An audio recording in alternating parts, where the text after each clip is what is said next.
Seorang tenaga kerja wanita, Mutia Sari, mengorbankan 5 tahun hidupnya di negeri orang. Ia kumpulkan puluhan miliar rupiah dari darah dan air mata, demi satu tujuan, membangun istana untuk cinta sejatinya. Namun, takdirnya adalah tragedi. Suami tercinta meninggal dunia, dan rumah impian itu seketika berubah menjadi medan perang. Keluarga mertua yang rakus, yang selama ini bersembunyi di balik senyum manis, kini merampas setiap rupiahnya. Setelah semua harta dikuras, Mutia diusir dari rumah yang ia bangun sendiri. Inilah kisah nyata tentang Mutia Sari, seorang istri yang harus melawan tipu daya terkejam demi mendapatkan kembali haknya, kehormatannya, dan membuktikan bahwa cinta sejati tidak bisa dibeli apalagi dirampas. Siapakah yang akan menang? Keringat tulus seorang istri, atau keserakahan keluarga yang buta akan harta? Sebelum ceritanya dimulai, silahkan tulis di kolom komentar. Dari daerah mana saja teman-teman yang menonton cerita ini? Jangan lupa like dan subscribe agar channel ini bisa semakin terus berkembang, dan bisa mempersembahkan cerita-cerita menarik yang lainnya lagi. Udara di ruang sempit berbau detergen murah dan keringat yang tak pernah benar-benar hilang. Dinding kusam kamar kontrakan itu, di sebuah sudut kota metropolitan yang asing, adalah saksi bisu hari-hari Mutia Sari. Usianya kala itu baru menginjak 20 tahun, namun pundaknya telah memanggul beban yang jauh melampaui usianya. Di luar jendela, senja di langit Malaysia mulai memudar, menyisakan bias oranye yang muram. Jari-jari lentiknya yang kini kapalan, mengusap layar ponsel yang retak. Wajah tampan suaminya, Rizky, muncul di layar, diiringi suara serak karena sinyal yang putus-putus. "Assalamualaikum, Mas." Suara Mutia, selembut bludru, namun diselimuti selimut kerinduan yang tebal. "Waalaikumsalam, sayang. Gimana hari ini? Capek banget, ya?" Jawab Rizky, suaranya terdengar hangat, seolah ia bisa merengkuh Mutia melalui ribuan kilometer jarak.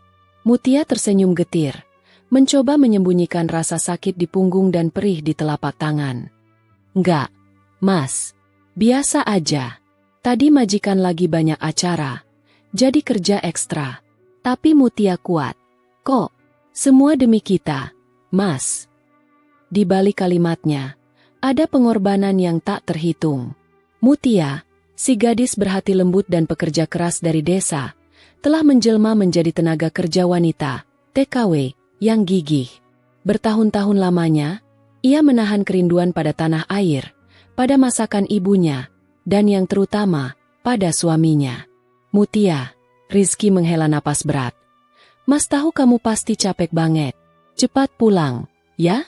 Uang yang kita kumpulkan itu sudah lebih dari cukup untuk bangun rumah impian kita. Sayang, rumah yang megah, yang ada kolam ikannya, yang bisa jadi tempat kita menua bersama." Mendengar kata "rumah", mata Mutia berkaca-kaca. Itu adalah satu-satunya alasan ia bertahan. Puluhan miliar rupiah telah terkumpul, hasil keringat, air mata, dan penghematan ekstrim. Uang itu bukan hanya sekadar angka, melainkan wujud nyata dari cinta dan pengorbanan. "Iya, Mas. Sebentar lagi. Mutia cuma mau pastikan sisanya cukup untuk modal usaha kita nanti. Biar Mas nggak perlu kerja keras lagi. Biar Mas bisa jaga Mutia di rumah itu," bisik Mutia, menahan isak tangis. Perjuangan di negeri orang. Pekerjaan Mutia sebagai asisten rumah tangga di Malaysia adalah sebuah neraka yang tersembunyi. Ia bangun sebelum subuh dan baru bisa merebahkan diri lewat tengah malam. Caci maki, perlakuan yang tidak manusiawi, bahkan pemotongan gaji secara sepihak, adalah makanan sehari-hari.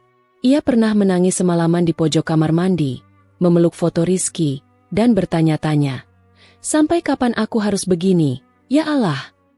Namun, setiap kali ia melihat saldo di buku tabungannya yang terus bertambah, semangatnya kembali menyala.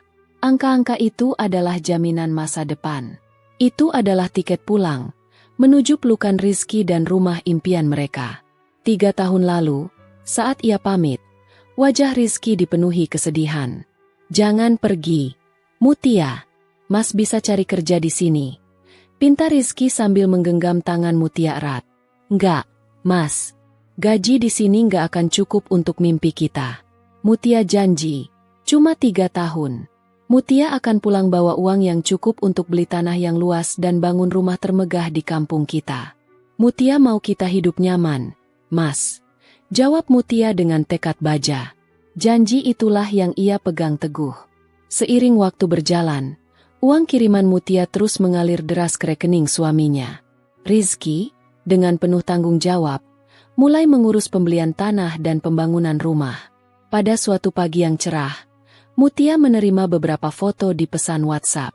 Foto-foto itu menunjukkan rumah megah berwarna putih gading dengan pilar-pilar kokoh, atap menjulang, dan jendela-jendela besar. Di halaman depan, Rizky berdiri dengan senyum bangga. Lihat, Mutia, rumah kita sudah jadi.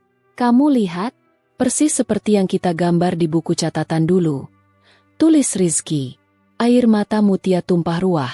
Bukan karena sedih, melainkan karena kebahagiaan yang meluap-luap. Ia meraih bingkai kecil berisi foto pernikahannya, memeluknya erat. Semua penantian, semua air mata, semua rasa sakit itu terbayar lunas. Ya Allah, terima kasih. Mimpiku jadi kenyataan, bisiknya dalam hati.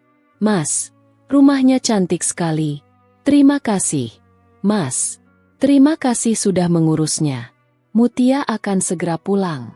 Akhir bulan ini, Mutia akan minta cuti dan terbang ke Jakarta. Balas Mutia, jari-jarinya bergetar saat mengetik. Itu adalah momen puncak kebahagiaan mereka. Pembangunan rumah itu seolah menyegel janji abadi antara mereka. Mutia hanya perlu menyelesaikan kontrak kerjanya selama beberapa bulan lagi untuk menggenapkan dana usaha mereka. Namun, kebahagiaan itu tak bertahan lama. Beberapa minggu kemudian, komunikasi dengan Rizky mulai berubah. Panggilan telepon yang biasanya hangat dan penuh canda, kini sering terputus atau hanya dijawab dengan singkat. Tring! Satu pesan masuk dari nomor baru. Nomor itu mencantumkan nama, Bude Lastri, kakak tertua Rizky. Mutia, kamu harus segera pulang. Kondisi Rizky kurang baik. Dia sudah dirawat di rumah sakit seminggu ini. Dia minta kamu ada di sampingnya. Seketika, dunia Mutia runtuh. Ponselnya jatuh ke lantai keramik. Jantungnya berdebar kencang, memukul-mukul rusuknya dengan brutal. Matanya membulat. Darah seolah berhenti mengalir. Rizky, Mas Rizky, tidak mungkin.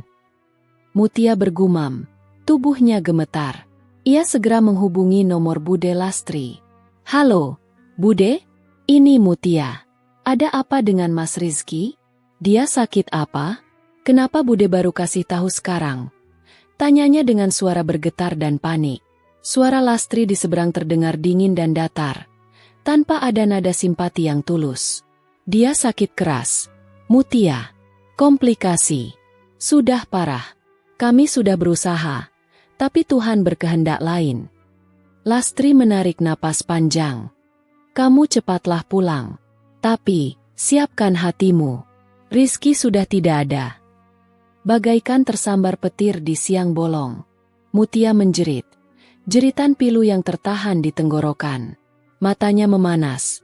Air mata tumpah ruah, membasahi pipinya yang tiba-tiba pucat pasi.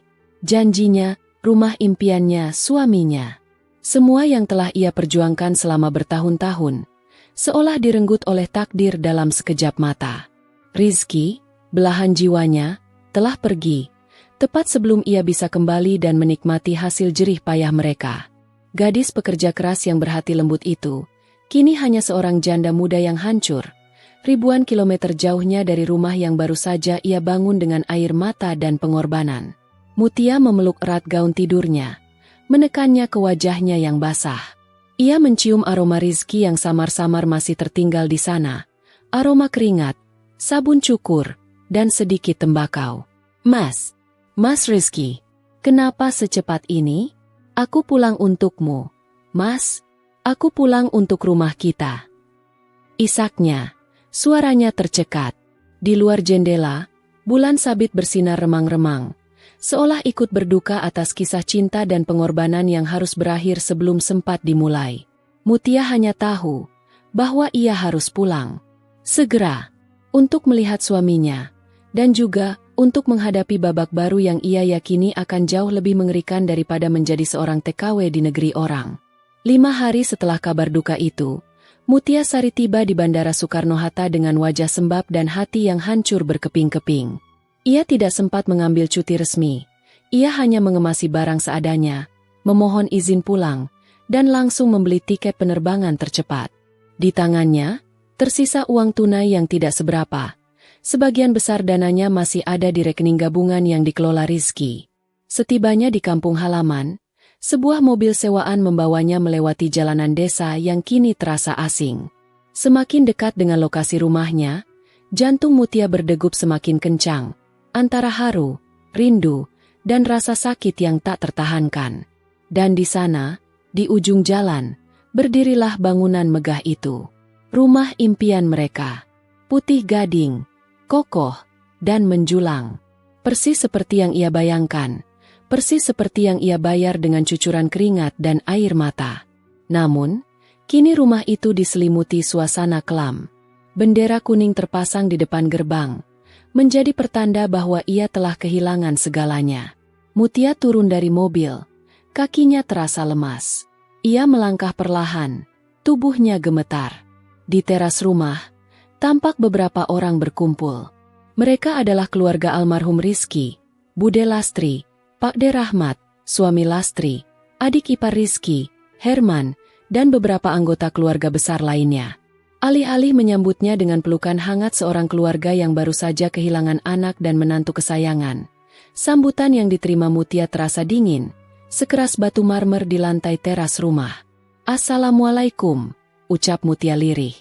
Air matanya kembali menggenang. Bude Lastri, wanita bertubuh besar dengan sorot mata tajam, hanya mengangguk tipis. "Waalaikumsalam. Akhirnya kamu sampai juga. Mutia, cepat masuk. Jenazah sudah dikuburkan tadi pagi." Kata-kata Lastri menusuk Mutia bagai sembilu. "Dikuburkan? Tadi pagi?" Mutia terhuyung. "Kenapa? Kenapa nggak menunggu saya? Bude, saya sudah bilang akan tiba hari ini. Saya ini istrinya. Bude, saya ingin melihat Mas Rizky untuk terakhir kalinya."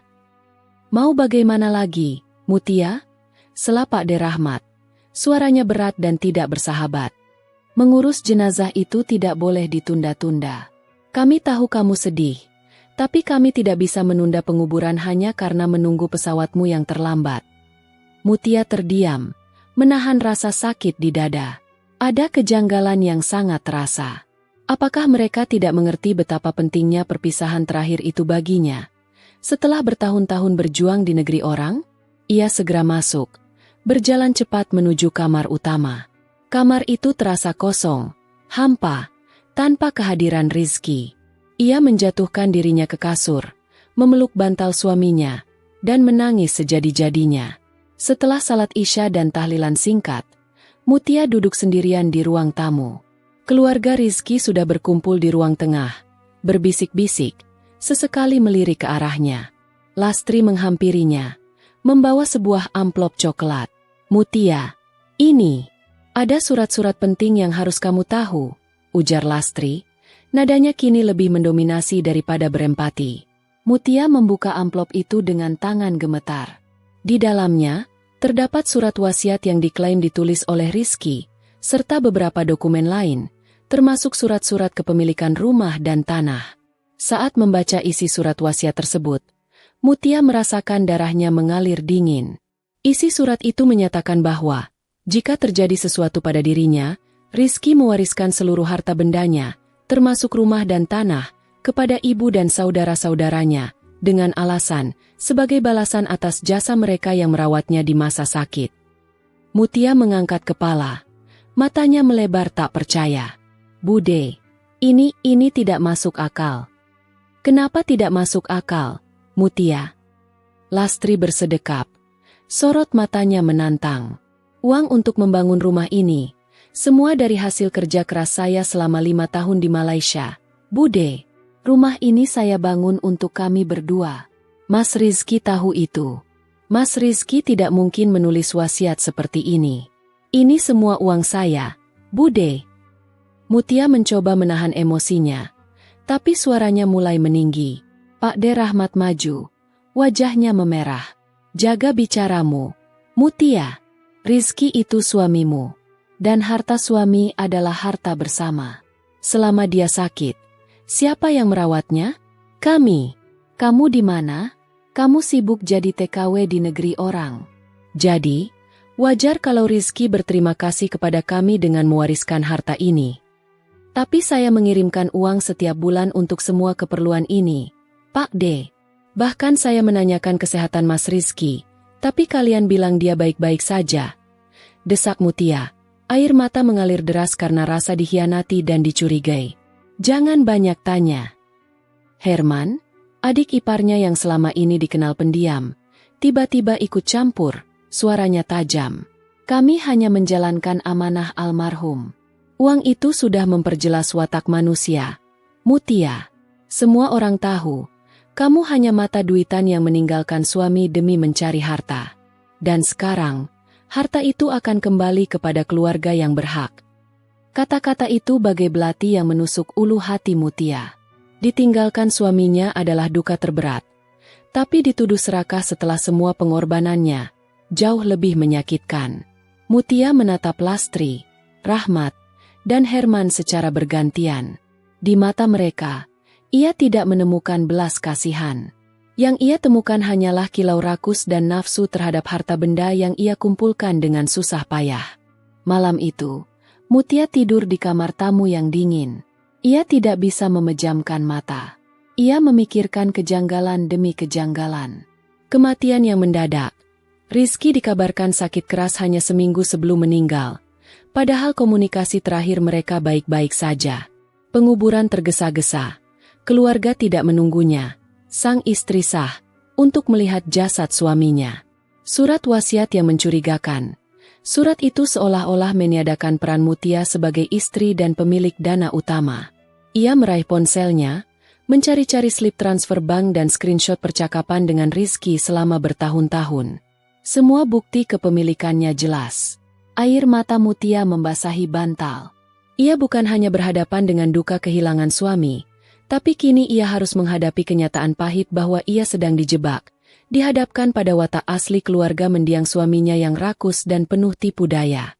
Ia menyadari, perjuangannya di negeri orang telah berakhir, namun perjuangan terberatnya, untuk mempertahankan hak dan harga dirinya, baru saja dimulai di rumah megah yang ia bayar dengan darah dan air mata. Fajar menyingsing, membawa cahaya yang terasa kejam. Mutia Sari, yang kini berusia 25 tahun, bangkit dari tempat tidurnya. Tubuhnya lemas karena kurang tidur, matanya sembab, tetapi di dalam hatinya, api perlawanan mulai berkobar.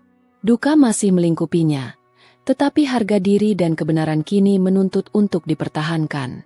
Ia tahu, jika ia menyerah sekarang, bukan hanya hartanya yang hilang, tetapi seluruh pengorbanan dan cinta sejatinya akan dianggap tidak berarti. Mutia berjalan ke dapur. Di sana, Bude Lastri sedang membuat teh, ditemani Pak D. Rahmat yang sibuk membaca koran, dan Herman yang sedang asyik bermain ponsel. Suasana pagi itu terasa berat, dingin, dan penuh ketegangan yang bisa dipotong dengan pisau. Bude, Pak D., Herman. Mutia memulai, suaranya berusaha terdengar tenang, meskipun di dalamnya bergetar. Lastri meletakkan teko dengan suara keras. Ada apa, Mutia? Pagi-pagi sudah cari masalah. Saya hanya ingin membicarakan surat wasiat itu, kata Mutia, menatap mata Lastri lurus-lurus. Saya tidak percaya dengan isinya. Saya tidak percaya Mas Rizky akan melakukan ini. Rumah ini saya bangun dengan uang saya sendiri. Saya ingin melihat surat wasiat aslinya, dan saya ingin tahu siapa saksinya. Pak D. Rahmat melipat korannya dengan kasar. Hei, Mutia, jangan kurang ajar. Rizky sudah tenang di alam kubur. Jangan kau ganggu dia dengan keraguanmu. Surat itu asli, ditandatangani di hadapan kami semua dan disaksikan oleh Pak RT. Kalau begitu, mari kita panggil Pak RT sekarang, tantang Mutia, nadanya tegas. Dan mari kita cek tanda tangan Mas Rizky. Saya mengenal goresan tangannya. Pak D. Selama 5 tahun kami hidup bersama. Semua surat cinta dan dokumen penting, selalu dia yang tulis. Saya tahu jika ini palsu. Wajah Lastri dan Rahmat sontak memucat. Herman segera berdiri, mencoba menghalangi Mutia. Kamu ini kenapa sih, Kak? Baru jadi janda sudah cerewet soal harta. Kami ini keluarga kandung Kak Rizky. Kau hanya menantu luar. Kami yang lebih berhak. Herman mendesis. Suaranya penuh kebencian. Saya istrinya. Herman. Istri sahnya. Dan ibu rumah ini. Saya punya bukti transfer semua uang itu. Puluhan miliar itu bukan warisan. Tapi gaji saya. Mutia balas membentak. Air matanya kembali tumpah karena frustrasi. Ternyata uang itu memang memperjelas watak manusia. Watak kalian itu rakus. Mata duitan. Lastri maju selangkah. Menunjuk wajah Mutia. Jaga mulutmu. Kamu tidak pantas menuduh kami. Kamu mau bukti? Silakan. Buktikan di pengadilan. Tapi sebelum itu, jangan harap kamu bisa tinggal nyaman di sini. Ancaman itu tidak membuat Mutia gentar. Justru memicu keberaniannya. Ia mundur sejenak, mengambil ponselnya. Baik, Bude, saya akan buktikan. Tapi saya tidak akan pergi dari rumah ini, ujar Mutia dingin. Rumah ini milik saya, dan saya akan tinggal di sini sampai saya mendapatkan semua hak saya kembali. Sejak hari itu, rumah megah itu berubah menjadi medan perang dingin. Mutia tinggal di kamar tamu, dikucilkan dan diawasi ketat oleh keluarga Rizky. Makanan hanya diletakkan di meja tanpa kata-kata. Tatapan penuh kebencian selalu mengiringi setiap langkahnya. Mutia menggunakan waktu pengasingannya untuk menyelidiki kejanggalan kematian suaminya dan keaslian surat wasiat. Ia menghubungi seorang teman lama Rizky, yang bekerja di rumah sakit. Temannya terkejut mendengar kabar duka itu. Rizky? Sakit keras? Mutia, setahu saya dia baik-baik saja beberapa minggu lalu. Dia bahkan sempat main futsal dengan kami. Hanya demam biasa, tidak ada komplikasi. Sangat aneh dia meninggal secepat itu. Informasi itu bagai puzzle yang mulai menyambung. Kematian Rizky memang mencurigakan. Mutia memutuskan untuk mengunjungi dokter pribadi keluarga yang disebut-sebut merawat Rizky. Dokter itu, seorang pria tua yang tampak lelah, awalnya enggan bicara. Tetapi setelah Mutia menceritakan seluruh kisahnya dengan air mata, dokter itu merasa iba. Nona Mutia, sebenarnya saya didatangi Lastri seminggu sebelum almarhum meninggal. Dia memintanya untuk membuat laporan medis palsu, mengatakan bahwa Rizky sakit keras dan sudah koma. Saya menolak. Saya hanya merawat Rizky karena demam biasa. Itu pun dia sudah pulih. Bisik dokter itu. Saya tidak tahu apa yang terjadi setelah itu. Mutia tidak bisa menahan tangisnya. Ia segera pergi ke makam suaminya. Makam itu masih merah, dengan taburan bunga yang layu. Ia duduk bersimpuh, memeluk batu nisan yang dingin. Mas Rizky, kenapa Mas tidak jujur padaku? Kenapa Mas biarkan mereka merenggutmu dariku? Isaknya, air matanya membasahi tanah. Di sana, ia bertemu dengan Bapak Hasan, sang Pak RT yang disebutkan sebagai saksi wasiat. Pak RT, syukurlah Bapak ada di sini. Mutia segera mendekat. Tolong, Pak RT, katakan sejujurnya. Apakah Bapak benar-benar menjadi saksi saat Mas Rizky menandatangani surat wasiat yang menyerahkan seluruh hartanya kepada Bude Lastri? Pak RT Hasan tampak gelisah. Ia menoleh ke kanan dan kiri, memastikan tidak ada orang. Neng Mutia, Bapak minta maaf. Tapi Bude Lastri datang ke rumah Bapak membawa surat itu. Dan dia bilang itu hanya surat kuasa untuk mengurus pembayaran pembangunan rumah. Karena Neng Mutia di luar negeri. Dia menyuruh saya tanda tangan sebagai saksi. Dia bilang Rizky sakit parah dan tidak bisa keluar rumah. Dia tidak pernah bilang itu surat wasiat. Neng, Bapak cuma tanda tangan di kertas yang sudah ada tanda tangan Rizky. Bapak tidak tahu itu tipu daya. Kenyataan itu menghantam Mutia dengan kekuatan penuh. Surat wasiat itu palsu. Tanda tangan Rizky mungkin dipalsukan. atau digunakan dalam konteks yang berbeda. Lastri dan keluarganya telah merencanakan ini sejak lama, memanfaatkan ketidakhadiran Mutia. Jadi surat itu tidak sah, Pak RT? Tanya Mutia, suaranya bergetar antara marah dan lega. Secara hukum, kalau isinya berbeda dengan yang dijelaskan pada saksi, surat itu bisa dibatalkan, Neng. Apalagi kalau Bapak tidak melihat Rizky menandatanganinya. Jawab Pak RT dengan rasa bersalah yang mendalam. Mutia kembali ke rumah, membawa bukti yang kuat. Ia masuk ke kamar Rizky yang kini kosong, mencari-cari dokumen. Di bawah tumpukan pakaian kotor, ia menemukan sebuah buku catatan lama. Itu adalah buku yang berisi coretan dan rencana keuangan mereka. Di halaman terakhir, tertulis dengan jelas, "Rumah ini milik Mutia, istriku yang tercinta. Semua dari keringatnya.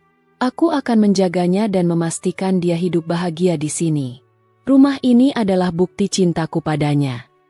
Rizky, 10 Mei, 3 bulan sebelum wafat.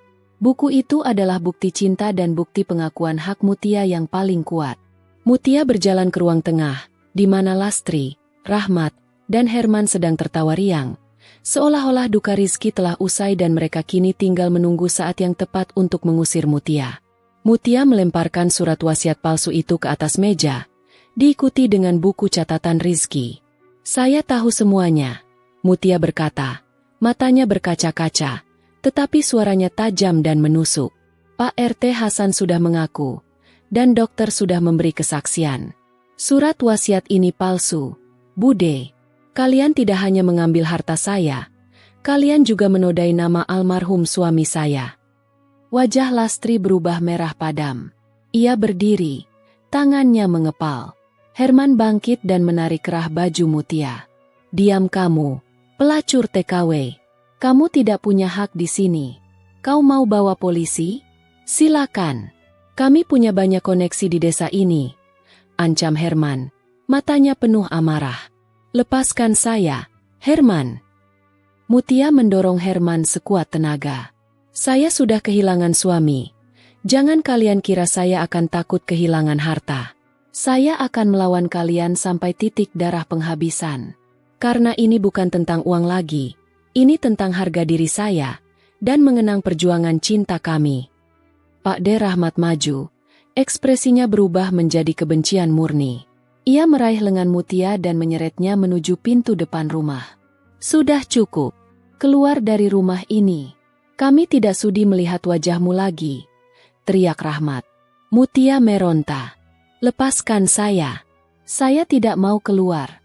Ini rumah saya. Saya yang bayar." "Kau boleh yang bayar," desis Lastri. Wajahnya mendekat ke telinga Mutia. "Tapi surat-surat rumah ini atas nama Rizky. Dan tanpa Rizky, kamu tidak ada apa-apanya di sini. Sekarang, keluar." Dengan satu dorongan kuat, Mutia Sari, si wanita malang yang berhati lembut, diusir paksa dari rumah megah yang dibangunnya dengan segenap jiwa, terhempas ke jalanan tanah di bawah tatapan mata tetangga yang kini menyaksikan drama kehidupan yang pilu itu. Tubuh Mutia Sari terhuyung, jatuh di tanah berdebu di depan gerbang rumahnya sendiri. Pakaiannya kotor, hatinya hancur berkeping-keping.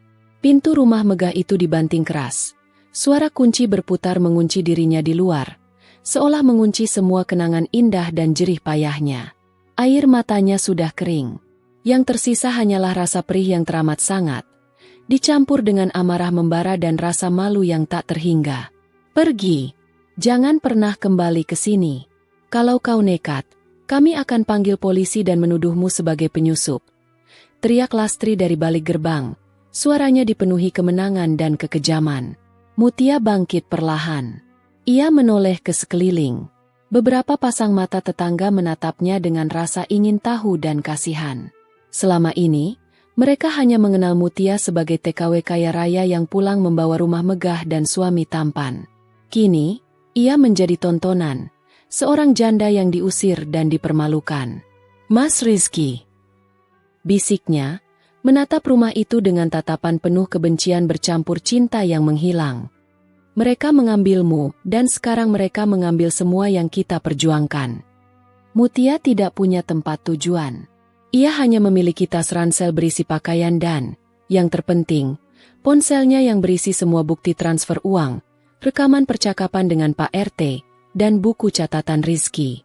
Ia berjalan tanpa arah, meninggalkan jalanan yang menuju rumahnya.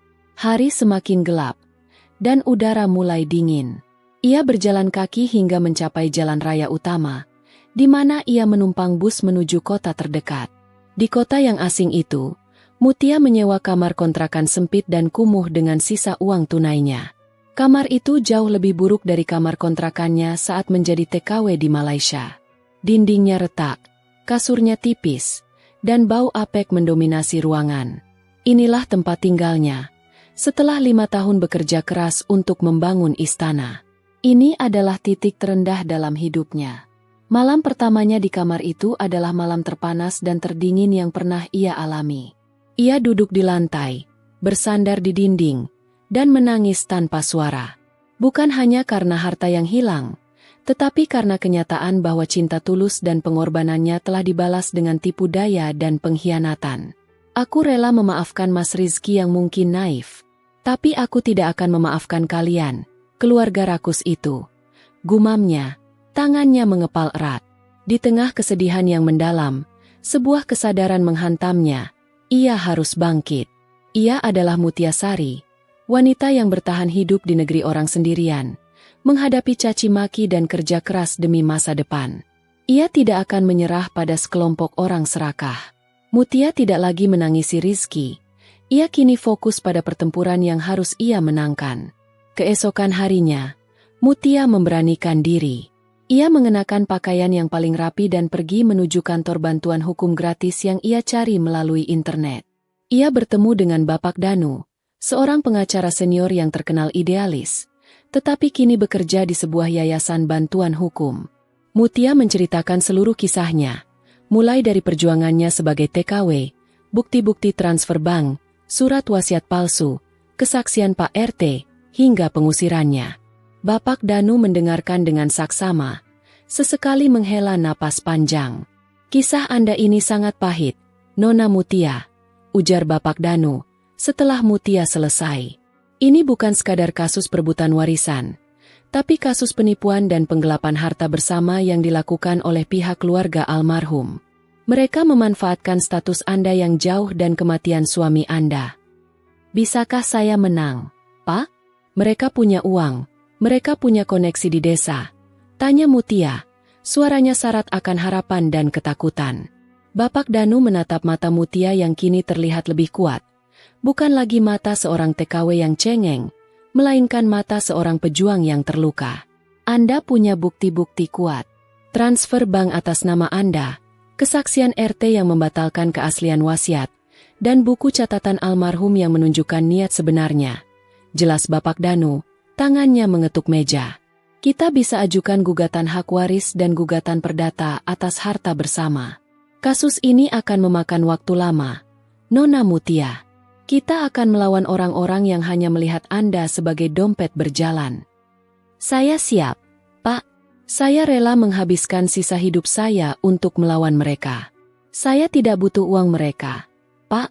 Saya hanya ingin hak saya kembali dan membuat mereka membayar mahal atas penghinaan dan pengkhianatan ini, ujar Mutia dengan tekad yang membara. Bapak Danu mulai menyusun berkas gugatan. Mutia memberikan semua bukti transfer yang dicetak, termasuk surat-surat rumah yang ia foto sebelum diusir, dan rekaman suara kesaksian Pak RT yang ia rekam diam-diam. Untuk membiayai kebutuhan hidupnya dan biaya administrasi persidangan awal, sebelum gugatan pro bono disetujui sepenuhnya, Mutia terpaksa menjual sedikit perhiasan emas yang ia bawa dari Malaysia, dan ia kembali bekerja. Ia mendapatkan pekerjaan sebagai pelayan di sebuah warung makan sederhana. Setiap hari, Mutia berdiri berjam-jam, menyajikan makanan, mencuci piring, dan menahan lelah.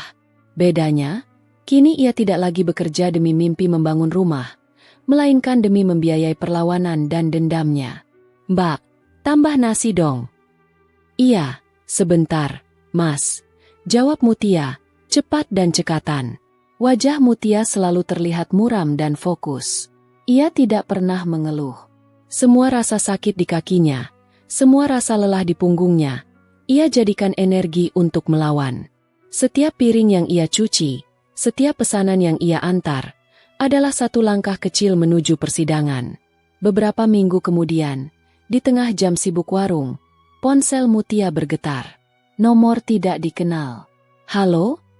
Jawab Mutia, suaranya datar. "Ini Lastri. Kami dengar kau mulai cari masalah, Mutia." Suara Lastri terdengar tajam, penuh ancaman. "Kau sudah dengar, kami sudah balik nama rumah itu, dan kau tidak akan dapat apa-apa. Kami tahu di mana kau bekerja sekarang. Kau mau kami datang dan mempermalukanmu di depan semua orang." Mutia Sari menarik napas panjang. Ia menengadah, mengusir air mata yang hampir jatuh, dan tersenyum sinis. "Silakan, Bude," jawab Mutia. Nada suaranya sangat tenang, justru membuat Lastri terkejut. "Saya sudah tidak punya harga diri lagi untuk dipermalukan. Tapi ingat, Bude, saya sudah masukkan gugatan ke pengadilan negeri. Kalian tidak hanya akan kehilangan rumah itu, Bude, kalian akan kehilangan martabat kalian juga. Kalian akan saya seret ke meja hijau. Saya akan jadikan kalian pelajaran bagi orang-orang serakah di desa itu." Lastri terdiam, terkejut dengan keberanian Mutia yang tiba-tiba. Sambungan terputus. Mutia meletakkan ponselnya. Tangannya gemetar, tapi bukan karena takut, melainkan karena gairah pertempuran yang kini mengalir di nadinya. Ia telah melewati batas ketakutan. Ia kini seorang wanita yang tidak punya apa-apa untuk dipertahankan selain kebenaran dan harga dirinya. Ia menatap langit-langit warung makan yang kusam. "Tunggu aku, Mas Rizky. Aku akan membersihkan namamu dan membersihkan rumah kita dari tangan-tangan kotor mereka." Janji Mutia dalam hati. Perjuangan Mutia di pengadilan akan menjadi pertarungan yang panjang dan menyakitkan, melawan kekejaman dan rakus, dengan satu-satunya senjata yang ia miliki, kebenaran yang dibayar dengan puluhan miliar rupiah dan air mata bertahun-tahun. Hari itu tiba. Udara di lobi pengadilan negeri terasa dingin dan pekat dengan aroma ketegangan. Mutia Sari, mengenakan setelan sederhana namun rapi, berdiri tegak di samping Bapak Danu, pengacaranya. Wajahnya tampak tenang, tetapi detak jantungnya berdebar kencang, memukul-mukul rusuknya. Ini bukan hanya sidang sengketa harta waris biasa. Ini adalah panggung pembuktian pengkhianatan dan pembalasan atas penghinaan yang ia terima. Di sisi lain, Bude Lastri, Pak De Rahmat, dan Herman duduk berdekatan. Mereka berpakaian mencolok, tampak angkuh dan percaya diri, seolah sudah yakin akan kemenangan mereka. Saat mata Lastri bertemu dengan mata Mutia, Lastri menyeringai sinis, tatapan yang penuh kebencian dan meremehkan. "Jangan terprovokasi, Nona Mutia. Ingat tujuan kita," bisik Bapak Danu, menepuk pundak Mutia pelan. Mutia mengangguk. Ia tidak akan membiarkan emosinya merusak fokusnya. Kasus gugatan harta bersama dan pembatalan surat wasiat antara Mutia Sari, penggugat, melawan Lastri dan keluarga, tergugat, resmi dimulai. Hakim mengetuk palu, dan sidang dimulai dengan pembacaan gugatan oleh Bapak Danu. Ia memaparkan fakta-fakta secara rinci. Mutia Sari, sebagai istri sah, adalah penyumbang utama dana pembangunan rumah, Harta Gonogini, melalui transfer dana dari Malaysia senilai Rp miliar, angka yang fantastis di desa itu. Kemudian, tibalah sesi pembelaan dari pihak tergugat, yang diwakili oleh pengacara mereka, Bapak Surya. Bapak Surya, dengan gaya bicara yang meyakinkan, menampik semua tuduhan. "Yang mulia Hakim," ucap Surya, suaranya lantang, "klien kami menolak semua tuduhan. Dana yang dikirim penggugat adalah bentuk nafkah seorang istri yang bekerja. Sementara pembangunan rumah, perawatan almarhum, dan pengurusan surat-surat dilakukan sepenuhnya oleh almarhum Rizky dan keluarga kami, yang berhak atas balas jasa. Terlebih lagi, kami memiliki surat wasiat yang sah yang membuktikan almarhum Rizky menyerahkan semua hartanya kepada keluarga kandungnya." Mutia merasa darahnya mendidih. "Nafkah?" ia bergumam, menahan diri untuk tidak berteriak. Bapak Danu segera mengajukan keberatan. "Yang mulia, kami memiliki bukti yang menunjukkan bahwa wasiat tersebut adalah surat palsu dan dibuat di bawah kondisi yang tidak sah. Kami akan menghadirkan saksi kunci. Ruang sidang hening. Lastri, Rahmat, dan Herman saling pandang dengan cemas. Saksi pertama dipanggil, Bapak Hasan, sang Pak RT. Wajah Lastri seketika pucat pasi. Ia mencoba memberikan isyarat mengancam kepada Pak RT, tetapi Pak RT Hasan menunduk, tampak menyesali perbuatannya. Saudara saksi, tolong jelaskan di hadapan persidangan ini, apakah Anda benar-benar menyaksikan almarhum Rizky menandatangani surat wasiat yang menyerahkan seluruh harta bendanya kepada saudari Lastri? Tanya Bapak Danu, suaranya tegas. Pak RT Hasan mengangkat kepalanya. Suaranya bergetar. Tidak, Pak Hakim. Saya tidak menyaksikan langsung almarhum Rizky menandatangani wasiat itu. Saya hanya disuruh tanda tangan oleh Bude Lastri di kantor saya. Dia bilang itu hanya surat kuasa untuk mengurus administrasi karena Neng Mutia di Malaysia. Saya merasa bersalah, Pak Hakim. Saya tidak tahu kalau itu surat wasiat. Lastri menjerit kecil. Herman berdiri, ingin memprotes, tetapi segera ditenangkan oleh pengacaranya. Jelas sudah, Yang Mulia, ujar Bapak Danu, menatap Hakim. Surat wasiat tersebut cacat hukum karena tidak memenuhi unsur kesaksian yang sah, dan klien kami bahkan tidak tahu menahu. Ini adalah upaya penipuan dan perampasan hak yang terorganisir. Giliran Mutia yang dipanggil untuk memberikan kesaksian. Ia berdiri di podium, menghadap majelis hakim. Nona Mutiasari, tolong ceritakan, bagaimana hubungan Anda dengan harta yang menjadi sengketa ini? Tanya Hakim Ketua dengan suara berwibawa. Mutia menarik napas dalam. Ia tidak lagi menggunakan nada marah, tetapi suara yang penuh kesedihan, kejujuran, dan air mata. Yang Mulia, saya menjadi tenaga kerja wanita di Malaysia selama 5 tahun. Saya bekerja 18 jam sehari. Saya tidak pernah makan enak, tidak pernah membeli baju baru. Saya menahan rindu pada suami dan keluarga. Semua itu saya lakukan hanya untuk membangun rumah impian kami. Mutia menunjuk ke arah Lastri dan keluarganya. Setiap bulan, saya transfer gaji saya, tidak kurang dari 90% dari penghasilan saya. Saya punya semua bukti transfernya. Yang Mulia, uang itu adalah hasil darah dan air mata saya. Saya pulang untuk berbahagia di rumah itu bersama suami saya. Tapi takdir berkata lain, suami saya meninggal. Suaranya mulai bergetar. Air mata mengalir membasahi pipinya. Ketika saya kembali, yang saya dapatkan adalah tuduhan mata duitan, penghinaan, dan diusir dari rumah saya sendiri. Mereka merampasnya. Mereka memalsukan wasiat suami saya. Saya merelakan uang hasil kerja keras saya selama bertahun-tahun jadi TKW ludes diambil semua oleh keluarga mendiang suamiku. Ruang sidang hening.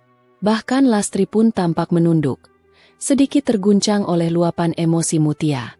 Mutia kemudian mengeluarkan buku catatan suaminya. Dan ini, Yang Mulia, ini adalah buku catatan almarhum suami saya. Di halaman terakhir, dia menulis bahwa rumah ini adalah milik saya, bukti cintanya, dan hasil keringat saya. Suami saya tidak mungkin mengkhianati saya, Yang Mulia. Keluarga ini yang mengkhianati kami berdua. Ia meletakkan buku itu di hadapan hakim. Diakhiri dengan isakan yang pilu. Saya hanya meminta keadilan, Yang Mulia. Saya tidak ingin mereka menang, karena kemenangan mereka adalah kemenangan bagi keserakahan dan tipu daya. Saya ingin hak saya kembali, agar almarhum suami saya bisa tenang di sana. Setelah istirahat, sidang dilanjutkan dengan pemeriksaan tergugat. Bapak Danu meminta Lastri untuk menjelaskan alasan tergesa-gesa menguburkan Rizky tanpa menunggu Mutia. Saudari Lastri, mengapa Anda tidak menunggu istri sah almarhum? Apakah ada yang Anda sembunyikan mengenai kematian almarhum Rizky? Tanya Bapak Danu tajam. Tidak, kami hanya menjalankan syariat Islam. Tidak boleh menunda penguburan. Lastri terbata. Wajahnya terlihat panik. Bukankah ada kesaksian dari dokter bahwa almarhum Rizky tidak sakit parah seperti yang Anda klaim? Apakah Anda tahu bahwa almarhum Rizky meninggal secara tidak wajar? Bapak Danu menghantam dengan pertanyaan spekulatif. Tidak, Semua itu bohong. Kami merawat Rizky dengan baik, teriak Lastri, tidak bisa menahan emosinya. Di tengah kekacauan itu, Rahmat berdiri, menunjuk Mutia dengan jari telunjuknya yang gemetar. Dengar, Mutia, kau boleh menang di sini, tapi kau akan dapat imbalannya. Kami ini keluarga besar. Kami tahu di mana kau tinggal sekarang. Kau tidak akan pernah hidup tenang. Ancam Rahmat terang-terangan di ruang sidang. Hakim ketua segera mengetuk palu keras. Saudara tergugat, jaga sikap Anda. Ini ruang pengadilan. Ancaman Anda dicatat sebagai penghinaan terhadap pengadilan. Mutia menatap Rahmat, Lastri, dan Herman. Meskipun mereka mengancam, ia melihat ketakutan yang terukir jelas di wajah mereka. Mereka menyadari, benteng kebohongan mereka mulai runtuh. Sidang ditunda untuk pemeriksaan bukti-bukti lanjutan dan kesaksian dari bank terkait aliran dana. Mutia meninggalkan ruang sidang dengan perasaan campur aduk. Ia telah berhasil menyampaikan kebenaran, tetapi ia juga telah memicu kemarahan dan dendam yang lebih besar dari keluarga mantan suaminya. Perjuangan hukum ini telah berubah menjadi pertarungan hidup dan mati, bukan hanya memperebutkan harta, tetapi juga melawan ancaman fisik dan teror batin. 2 hari setelah sidang perdana, Mutia Sari kembali ke rutinitasnya sebagai pelayan warung, tetapi pikirannya tak pernah tenang. Ancaman terbuka dari Pak De Rahmat di ruang sidang terus menghantuinya. Malam itu, sekitar pukul 1 dini hari, Mutia terbangun. Jendela kamar kontrakannya yang reot bergetar. Ia merasa ada yang tidak beres. Bau rokok yang menyengat tercium dari luar. Mutia segera meraih ponsel dan mematikan lampunya. Ia bersembunyi di balik pintu. Jantungnya berdebar kencang. Terdengar suara engsel pintu kamar yang dicongkel paksa. Mutia menahan napas. Ia mendengar bisikan kasar dari 2 suara laki-laki. Cepat, Lastri bilang ambil semua dokumennya. Kalau dia melawan, buat dia diam. Sialan, kenapa dia tidak ada di kasur? Mutia tahu siapa pelakunya. Itu pasti suruhan Herman dan Rahmat. Mereka tidak hanya mengancam, tetapi langsung bertindak. Ini adalah upaya teror, perampasan bukti, dan mungkin upaya untuk membungkamnya selamanya. 2 bayangan gelap masuk ke kamar. Mereka menyalakan senter kecil, mengarahkannya ke seluruh ruangan. Tiba-tiba, mata salah satu pria itu menangkap sosok Mutia yang bersembunyi. Itu dia. Pria itu menerjang ke arah Mutia. Mutia menjerit sekuat tenaga, tetapi pria itu segera membekap mulutnya. Ia meronta, mencakar, dan menggigit tangan pria itu. Lepaskan aku. Tolong, teriak Mutia, suaranya teredam. Pria yang satunya mulai mengobrak-abrik tas ransel Mutia, mencari ponsel dan dokumen pentingnya. Mutia melawan dengan sisa tenaga yang ia miliki. Ia tidak akan membiarkan bukti itu jatuh ke tangan mereka. Tiba-tiba, terdengar suara gebrakan keras dari luar. Pintu kontrakan yang sudah rusak itu didobrak, dan sosok tegap muncul di ambang pintu. Hei, lepaskan dia. Suara bariton itu menggelegar. Kedua penyerang terkejut. Mutia berhasil melepaskan diri dari bekapan dan menoleh.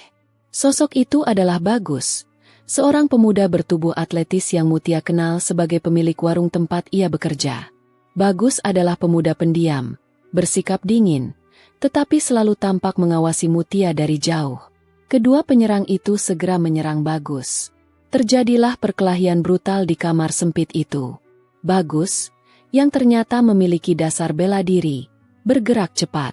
Ia menghindar, menangkis, dan mendaratkan pukulan telak ke wajah salah satu penyerang. Pria itu tersungkur, hidungnya berdarah. Penyerang yang satunya mengeluarkan sebilah pisau lipat dan mengarahkannya ke Bagus. Mutia menjerit ketakutan. Jangan sakiti dia, teriak Mutia. Bagus tidak gentar. Dengan gerakan sigap, ia menendang pergelangan tangan pria itu. Pisau itu terlempar ke lantai. Bagus mencengkeram kerah baju pria itu dan membenturkannya ke dinding. Siapa yang menyuruh kalian? Desis Bagus. Napasnya memburu. Kedua pria itu, yang kini ketakutan dan terluka, saling pandang. Mereka segera berlari keluar, melompat ke atas motor yang sudah menunggu, dan menghilang di telan kegelapan malam. Mutia terduduk di lantai, tubuhnya gemetar hebat, menangis terseduh-seduh karena syok. Bagus berbalik, wajahnya terluka di sudut bibir, tetapi sorot matanya penuh perhatian. Ia berjongkok di hadapan Mutia. "Anda tidak apa-apa, Bu Mutia?" tanyanya. Suaranya kini kembali lembut. Mutia menggeleng, tidak bisa berkata-kata. Ia hanya bisa menatap Bagus, yang telah mempertaruhkan nyawanya untuknya. Kenapa kamu di sini, Gus?" tanya Mutia lirih. Bagus tersenyum tipis, tapi raut wajahnya serius. "Saya tahu ada yang tidak beres. Sejak Anda bekerja di warung, selalu ada mata-mata yang mengawasi. Saya mendengar mereka membicarakan Anda, tentang sidang, dan tentang ancaman itu. Saya tahu Anda sedang dalam bahaya, jadi saya berjaga-jaga." Bagus mengeluarkan ponsel Mutia yang ia pegang erat. "Mereka mencari ini, kan? Dokumen Anda aman." Mutia meraih ponsel itu, memeluknya ke dada. Air mata rasa syukur mengalir. "Terima kasih, Gus. Kamu menyelamatkan nyawaku dan perjuanganku." Mutia terisak. "Anda tidak bisa tinggal di sini lagi, Bu Mutia," tegas Bagus. "Tempat ini terlalu mudah dijangkau. Saya akan memindahkan Anda. Malam ini juga." Malam itu, di bawah keremangan lampu jalan, Bagus membantu Mutia mengemasi barangnya. Ia membawanya ke sebuah rumah petak kecil, di dalam gang yang sangat sempit dan padat, tersembunyi jauh di pusat kota. Rumah itu adalah milik kerabat Bagus yang sedang kosong. "Tinggallah di sini. Tidak ada yang akan menemukan Anda di gang ini. Saya akan memastikan Anda aman sampai sidang berikutnya," janji Bagus. Sorot matanya menunjukkan kesungguhan yang mendalam. Mutia menatap Bagus.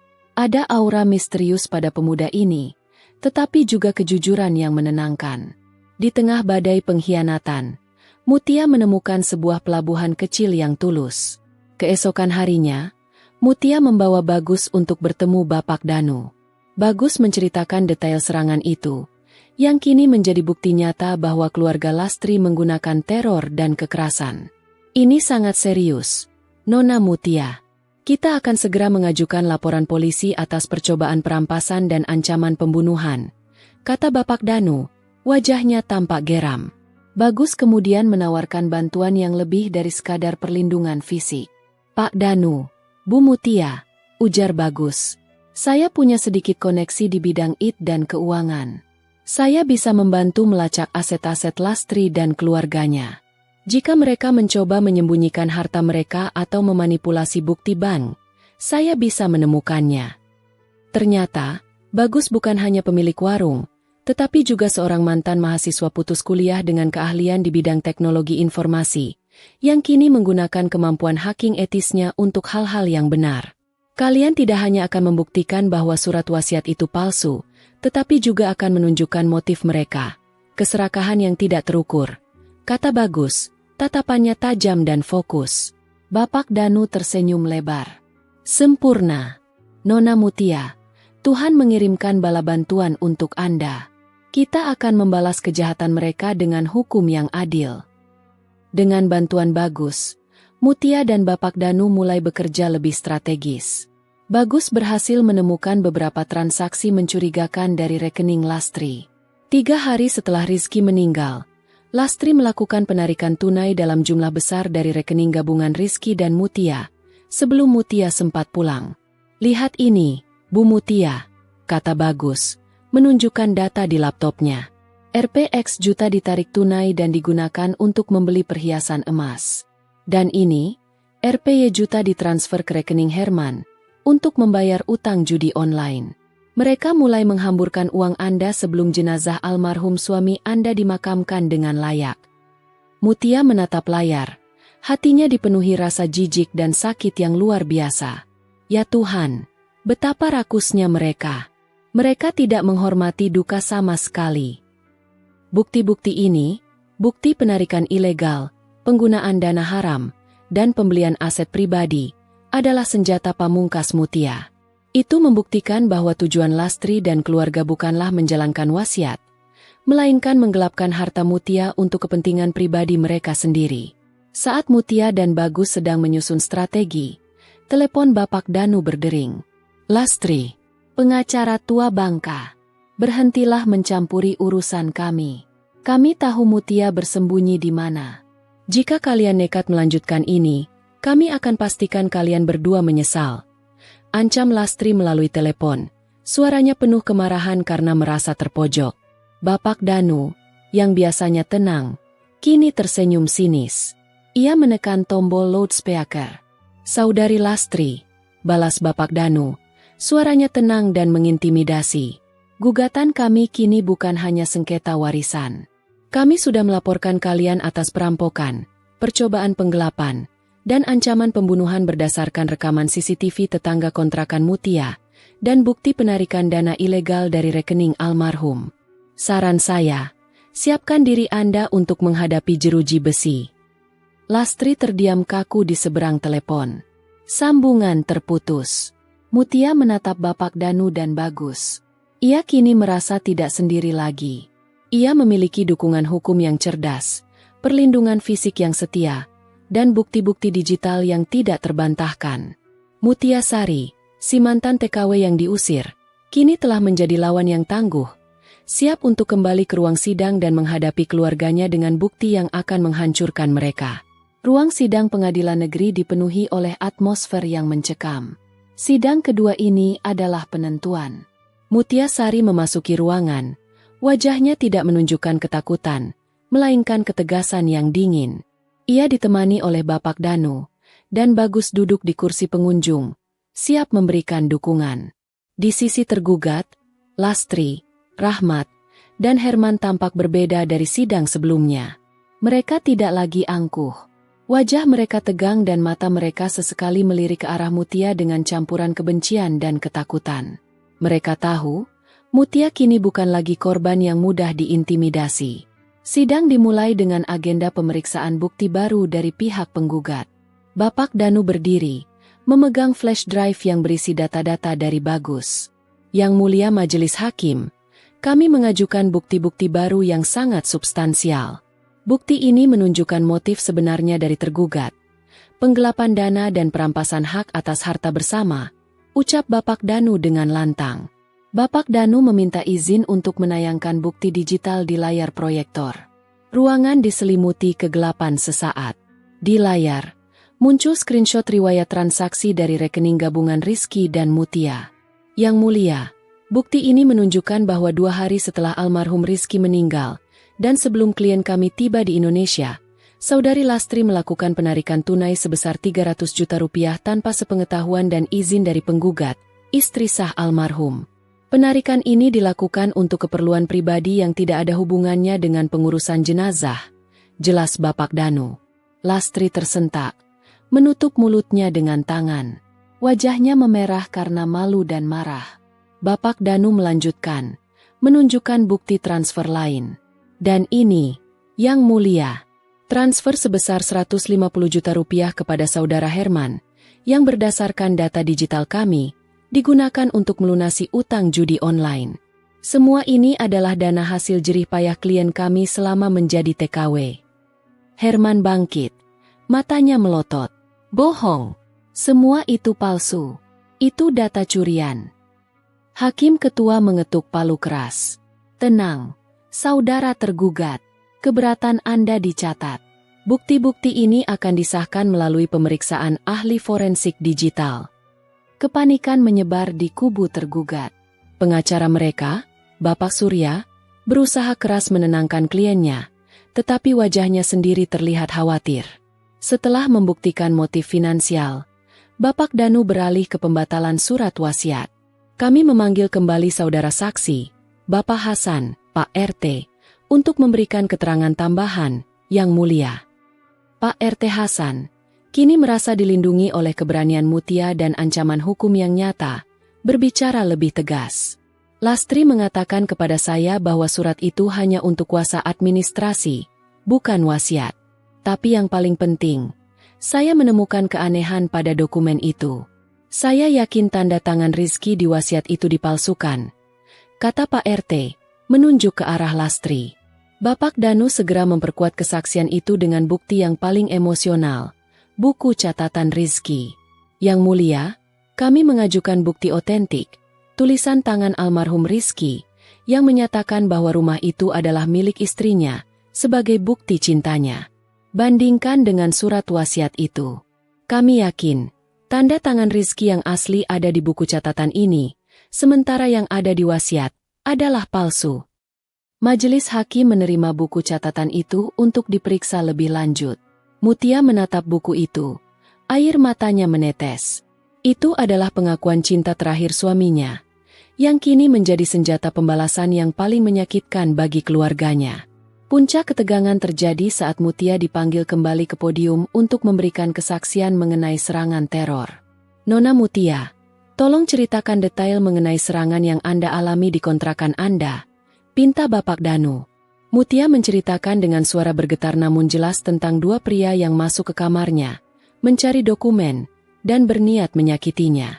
Ia menunjukkan bekas luka memar di lengannya.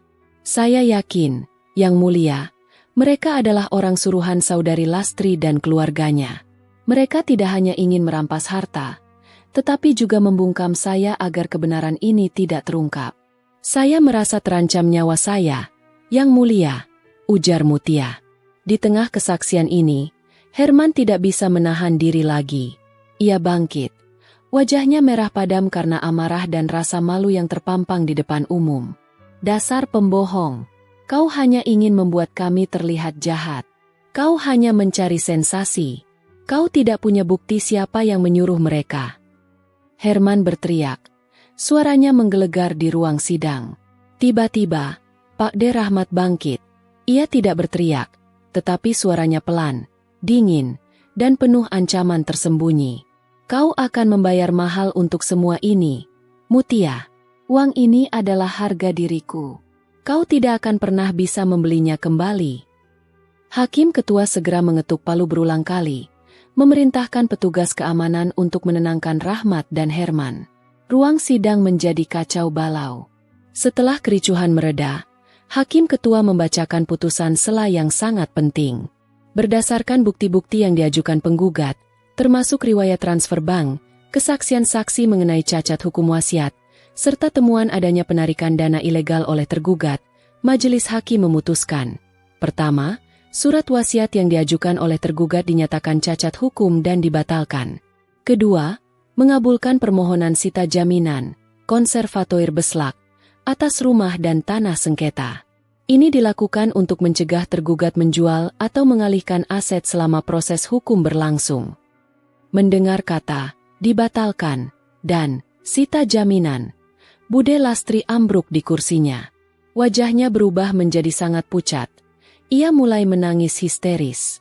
Rahmat dan Herman yang mencoba menenangkannya juga terlihat sangat terpukul dan dipenuhi amarah yang gagal mereka kontrol. Tidak mungkin. Rumah itu milik kami. Rizky memberikan kepada kami, jerit Lastri. Air matanya kini adalah air mata kekalahan dan penyesalan yang terlambat. Bapak Surya, pengacara tergugat, hanya bisa menggelengkan kepala. Ia tahu, dengan dibatalkannya wasiat dan terungkapnya motif keuangan yang gelap, kasus mereka hampir pasti kalah. Mutia berdiri tegak, membiarkan air matanya mengalir. Air mata itu kini berbeda, bukan air mata kesedihan, melainkan air mata kelegaan dan kemenangan. Ia telah berhasil membuktikan, di mata hukum dan di depan umum, bahwa ia adalah korban, dan mereka adalah pelaku tipu daya. Ia memandang Lastri dan keluarganya yang kini hancur lebur di hadapan kekuasaan hukum. Ia tidak merasakan kegembiraan, hanya rasa sedih yang mendalam bahwa uang telah mengubah mereka menjadi iblis. Mas Rizky, kebenaran sudah terungkap, bisik Mutia dalam hati. Meskipun sidang masih akan berlanjut ke tahap pembuktian penuh, termasuk pemeriksaan forensik digital atas transfer dana, keputusan sela ini adalah kemenangan besar bagi Mutia. Rumah itu, yang selama ini menjadi simbol pengorbanan dan perampasan, kini diamankan atas namanya. Mutia keluar dari ruang sidang, disambut oleh Bagus yang tersenyum bangga. Ia tidak lagi terbuang di jalanan. Ia telah membuktikan bahwa meskipun seorang wanita muda ditinggalkan dan diperas, Ia bisa berdiri dan melawan. Perang belum usai, tetapi pertempuran jantung dan pikiran Mutia telah dimenangkan. Mereka sudah tidak memiliki apa-apa untuk disembunyikan. Keputusan selah hakim yang membatalkan surat wasiat dan menyita jaminan rumah telah menghancurkan martabat dan harapan keluarga Lastri.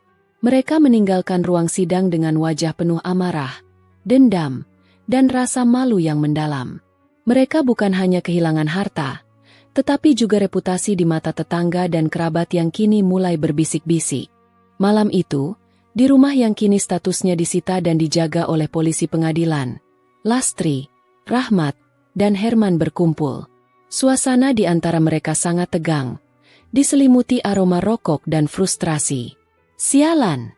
Wanita sialan itu. Dia menang. Dia mempermalukan kita di depan umum, teriak Lastri, melempar vas bunga ke dinding. Dia merampas hak kita. Rizky sudah berjanji, rumah ini untukku. Tenang, Bude, kata Herman. Suaranya dingin dan berbahaya. Kita kalah di meja hijau, tapi kita belum kalah di jalanan. Polisi pengadilan hanya menjaga rumah itu, bukan Mutia. Pak D. Rahmat, yang selama ini terlihat lebih kalem, kini tampak paling mengerikan. Matanya yang merah menatap ke kejauhan. Mutia sudah melewati batas. Dia tidak hanya mengambil uang, dia mengambil harga diri kita.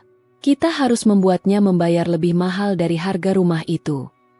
Mereka merencanakan pembalasan. Mereka tidak lagi peduli dengan hukum. Yang mereka inginkan adalah kehancuran Mutia Sari. Beberapa hari kemudian, saat Mutia sedang berada di warung tempat ia bekerja, Bagus mendatanginya dengan wajah serius. Bu Mutia, saya punya berita buruk, kata Bagus, menarik Mutia ke sudut yang sepi. Saya melacak aktivitas Herman dan Rahmat. Mereka menghubungi beberapa orang lama. Orang-orang yang tidak baik. Mutia menelan ludah. Siapa, Gus? Mereka menghubungi seorang pria bernama Bandar Jali. Dia adalah rentenir kelas kakap yang dulu sempat meminjamkan uang kepada Herman. Rahmat dan Herman menawarkan uang besar untuk melakukan pekerjaan kotor. Tiba-tiba, ponsel Mutia bergetar. Sebuah pesan masuk dari nomor tak dikenal. Pesan itu hanya berisi foto. Foto yang membuat darah Mutia mengalir dingin. Itu adalah foto rumah kontrakannya yang lama, dengan tanda silang merah besar dicat di dinding depan. Pesan kedua muncul. Kau pikir kau aman? Jangan pernah kembali ke desa ini, janda sombong. Tinggalkan kasus ini, atau kau akan menyesal seumur hidup. Ini adalah teror yang terorganisir. Mereka tahu Mutia tidak bisa tinggal di kontrakan lamanya, dan mereka mengirimkan pesan bahwa mereka selalu mengawasi. Bapak Danu, yang mendapat laporan itu, segera mengambil tindakan. Ia menyarankan Mutia untuk bersembunyi di luar kota, setidaknya sampai sidang vonis final. Mereka sudah kehilangan segalanya. Nona Mutia, mereka akan putus asa dan berbahaya, kata Bapak Danu. Anda harus pergi. Saya akan mengurus sisanya di sini. Namun, Mutia menolak. Saya tidak bisa lari lagi, Pak. Kalau saya lari, mereka akan merasa menang. Saya akan tetap di sini, tapi saya akan lebih hati-hati. Bagus bersikeras. Anda harus pergi, Bu Mutia. Atau setidaknya, Anda harus tinggal di tempat yang lebih aman. Saya akan ikut. Saya tidak akan membiarkan mereka menyentuh Anda. Melihat ketulusan dan kekhawatiran di mata Bagus, Mutia akhirnya setuju. Malam itu, dengan bantuan Bagus, Mutia diam-diam pindah ke sebuah rumah kecil yang tersembunyi di pinggiran kota, jauh dari keramaian dan tersembunyi di balik kebun. Selama seminggu penuh, Bagus menjadi bayangan Mutia. Ia berhenti bekerja di warung dan mendedikasikan dirinya untuk melindungi Mutia. Hubungan mereka, yang awalnya profesional dan strategis, mulai berkembang menjadi ikatan emosional yang tak terhindarkan. Bagus, yang awalnya dingin dan fokus pada teknologi, menunjukkan sisi lembutnya. Ia memasak makanan untuk Mutia, menemaninya bicara tentang Rizky tanpa menghakimi, dan memberikan kekuatan di saat Mutia kembali merasa hancur. Gus, kenapa kamu melakukan ini untukku? Tanya Mutia suatu malam, saat mereka duduk di teras kecil rumah persembunyian itu, di bawah keremangan cahaya bulan. Bagus menoleh. Matanya yang tajam menatap Mutia dengan kehangatan. Saya melihat diri saya di masa lalu Anda, Bu Mutia. Saya pernah melihat bagaimana orang serakah merampas hak orang lain. Dan saya melihat ketulusan yang luar biasa dalam perjuangan Anda. Anda pantas mendapatkan keadilan. Saya tidak akan membiarkan mereka menang. Mutia tersenyum. Kamu adalah malaikat penyelamatku, Bagus. Meskipun dalam persembunyian, Bagus tidak tinggal diam. Ia kembali menggunakan keahliannya untuk mengawasi pergerakan Lastri dan keluarganya. Bagus menemukan bukti bahwa Lastri mulai menjual aset-aset kecil mereka, perhiasan, motor, bahkan beberapa perabotan, untuk membayar pengacara baru yang lebih mahal dan, yang lebih mengkhawatirkan, untuk membayar Bandar Jali. Bagus juga berhasil meretas data obrolan Herman. Di sana, ia menemukan percakapan yang sangat eksplisit antara Herman dan Bandar Jali, di mana mereka merencanakan kecelakaan yang akan menimpa Mutia atau Bapak Danu. Herman, pastikan ini terlihat seperti kecelakaan. Jangan tinggalkan jejak. Lastri akan bayar dobel jika dia hilang sebelum sidang putusan. Bandar Jali. Beres. Sudah diintai. Mobilnya sering parkir dekat warung. Tapi ada anjing penjaga baru. Agak menyulitkan. Merujuk pada Bagus. Melihat bukti ini, Mutia merasa takut yang sesungguhnya. Mereka tidak main-main. Ancaman ini nyata. Bapak Danu, yang juga menerima ancaman telepon misterius, segera mengubah strategi. Ia mengajukan permohonan perlindungan saksi untuk Mutia ke Lembaga Perlindungan Saksi dan Korban, LPSK, sekaligus mengajukan bukti-bukti teror dan ancaman fisik yang dilakukan tergugat. Di sidang berikutnya, Mutia tidak hadir.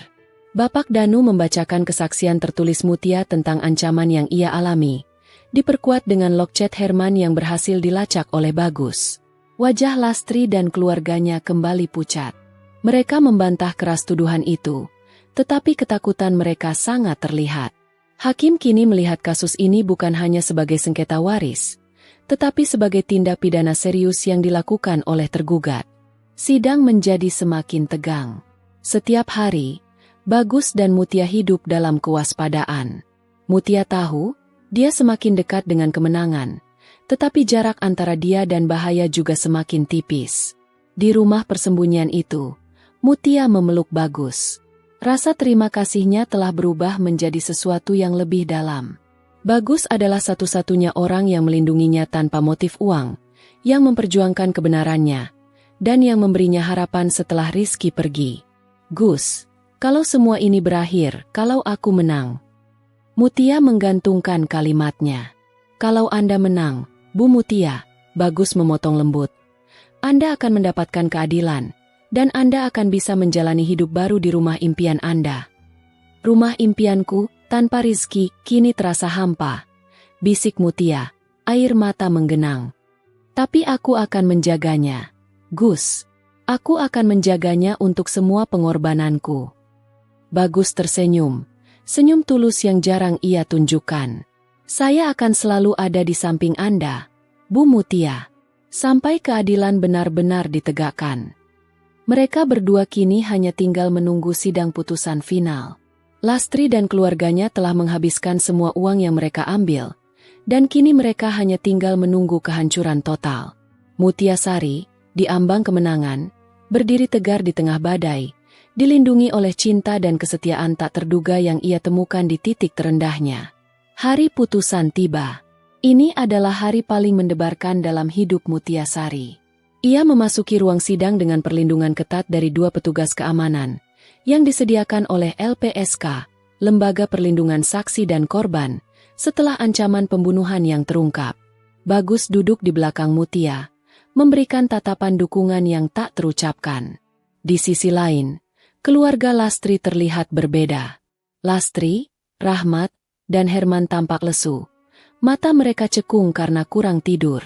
Mereka didampingi oleh pengacara mereka, Bapak Surya, yang juga terlihat pasrah.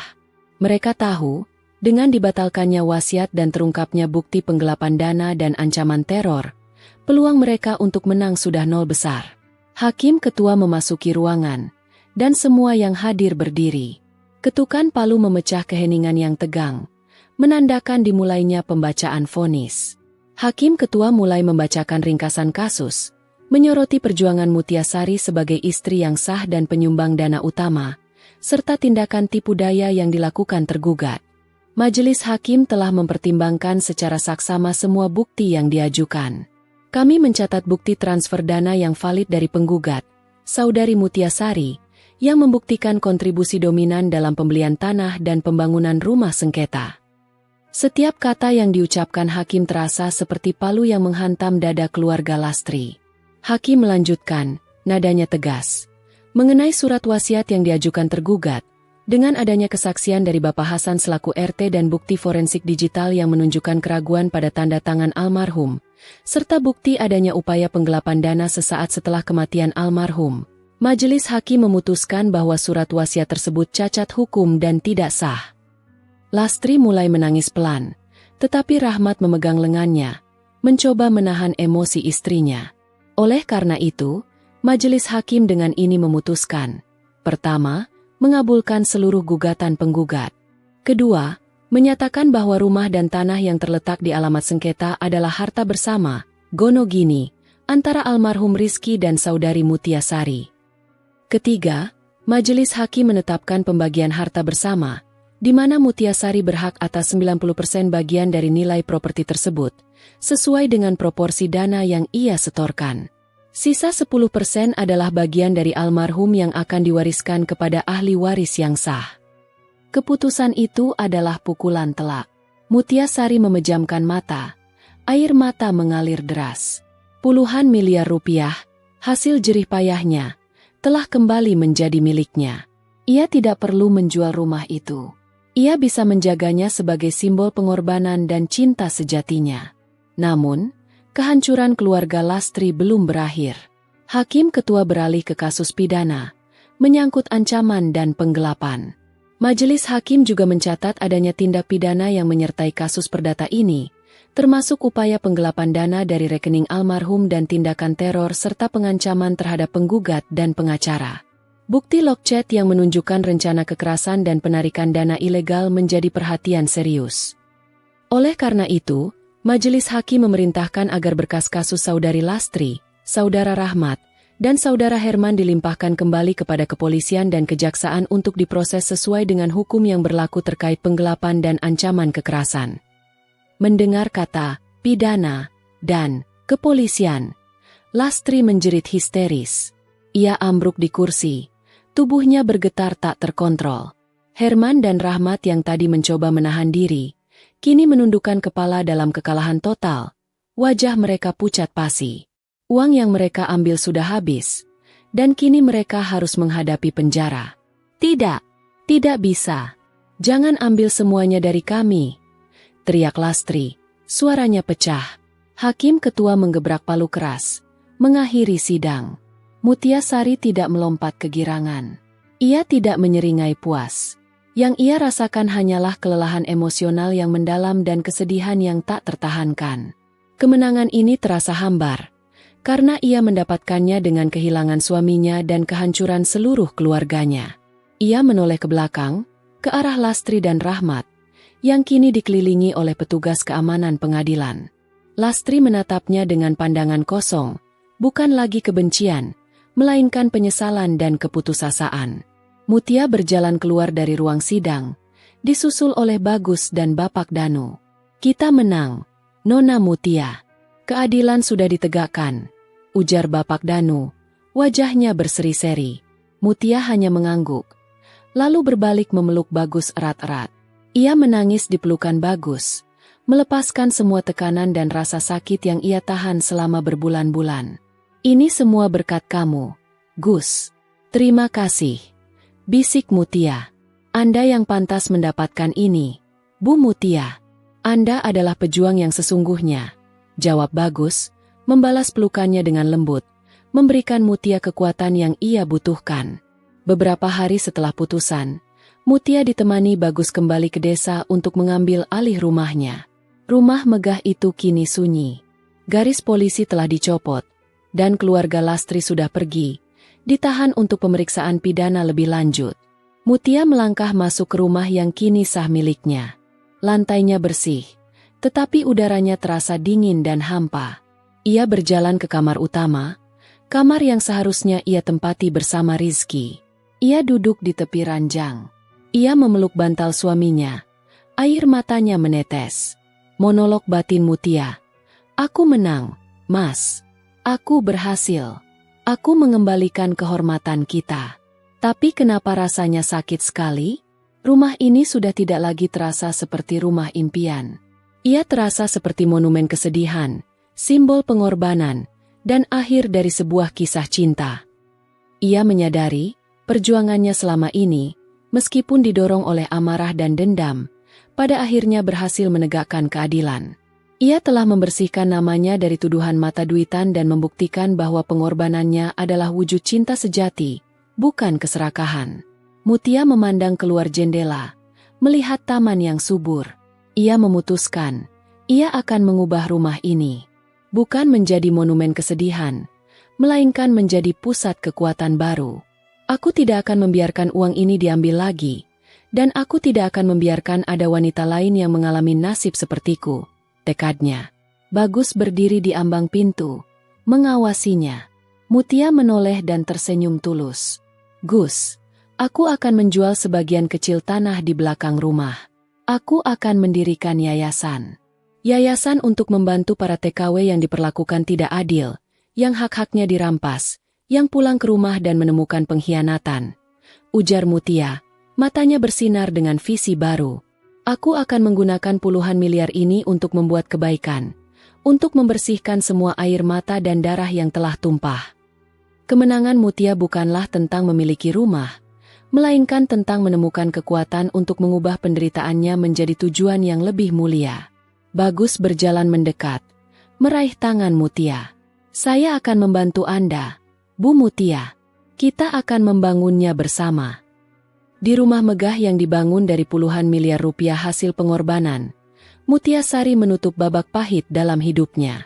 Ia adalah janda yang kehilangan cinta, tetapi menemukan keadilan, dan yang terpenting, ia menemukan kekuatan untuk memulai sebuah tujuan baru yang penuh makna, bersama dengan Bagus, pelindungnya, di sampingnya. 6 bulan telah berlalu sejak vonis pengadilan. Rumah megah itu tidak lagi diselimuti suasana kelam. Mutia Sari, si pemilik sah, telah memenuhi janjinya. Ia menjual 10% dari tanah pekarangan belakang rumahnya dan menggunakan sebagian kecil dari dana hasil penjualan itu untuk mendirikan yayasan, Cinta Sejati Mutia.